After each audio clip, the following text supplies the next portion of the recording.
Ang dami mong utang, hoy. Di ka ba nagbabayad? Nakakaloka to. Tapos nakikita namin kung saan-saan ka nagbabakasyon, ha?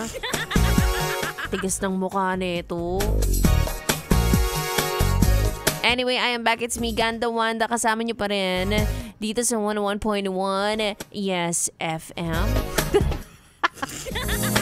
Ikaw talaga, Joshua, ha? Bakit ganyan spelling ng pangalan ko, Ganda Wanda, ha? Ha? Di porket sipon-sipon tayo dito.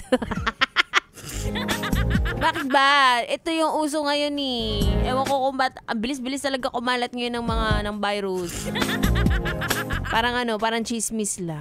O ayan, chika sa akin, tinatakbuhan mo na naman daw yung mga pinagkakautangan mo. Kahit tumakbo ka pa ng paikot-ikot sa buong mundo, hindi mawawala yung utang mo, ha? At alam niyo naman, ito lang sasabihin ko, kapag kayo nag-uutang tapos hindi niyo binayaran, hindi lang nawala yung pera, pati yung relasyon niyo sa kanila. Hala! Alam ko na marami nang nasirang relasyon, pagkakaibigan, nang dahil sa utang. Kahit nga kahit nga magkakapamilya, diba? Kaya as much as possible, wag na. Or kaya naman, magbigay kayo ng assurance. Kayo yung maging mapagkumbaba. Hindi yung kayo na nga yung sinisingil, kayo na yung may utang, kayo pa galit. Sa hirap ng buhay ngayon, hindi na po biro ang pera, no?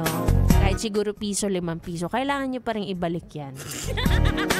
Para sa mga taxi driver na nakikinig ngayon, magsukli naman kayo ng tama. O wag mo ilipat to.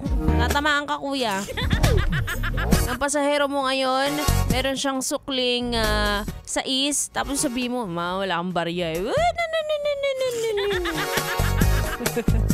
Wag na rin kayong manukli ng candy. Hindi na uso yan, tigilan nyo. Ang binayad sa inyo ay pera, ang ibabalik nyo ay pera. Okay? Anyway, tuloy-tuloy ang ating tugtugan sa aking pagbabalik. Makakasama ka na si B-Boy. Bibo, tuto ka lang dito lang sa 101.1 Yes FM Solid.